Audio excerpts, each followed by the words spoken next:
Nowadays, almost every new game has fancy RTX ray tracing graphics, but do you know which game doesn't? That's right, Clash of Clans. I mean, the quality of the graphics hasn't improved in like 10 years. And then I realized, wait, I'm a 3D artist, so why don't I make Clash of Clans support ray tracing?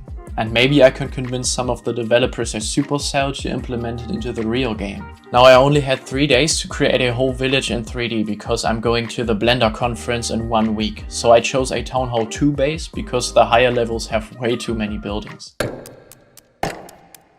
Once I had all the reference material laid out, I jumped into Blender and deleted the default cube.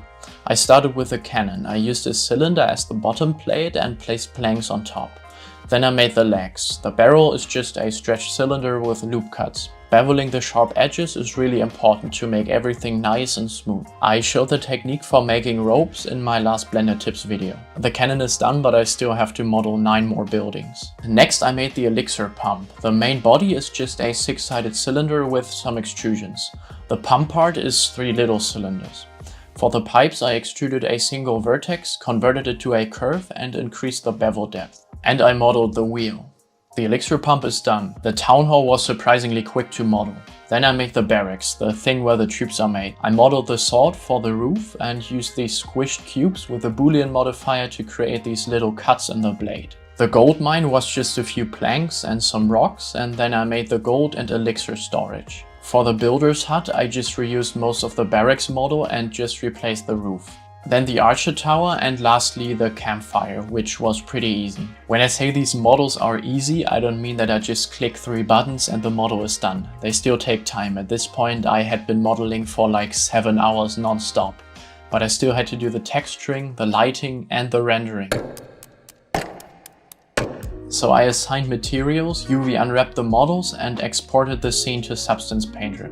Here I applied 8K PBR ray tracing ready textures and everything started coming together. I made the elixir slightly emissive to make the pink pop more.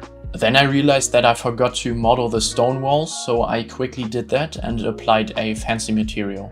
I filled up the gold storage and used a screenshot to line up the layout of the village. Then I applied a texture to the ground and grew some grass. If I tried to make a forest of real 3D trees, my computer would probably hate me, so I only imported an image of different trees and created a super low poly forest for the background. Adding fog is always a great idea, which I did by using the mist pass. I added some obstacles to the background and planted some taller grass beneath the buildings, just like my friends at Supercell did.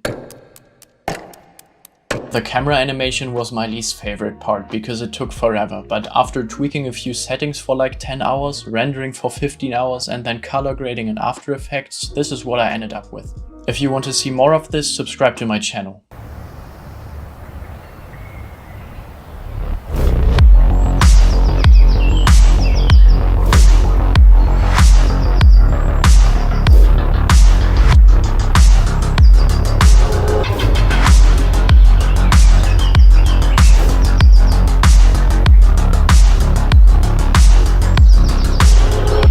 Alright guys, I hope you enjoyed this video. If you want to download the 3D assets I created, you can join my Patreon. And if you want to learn how to make 3D scans on your phone without any skill, watch this video.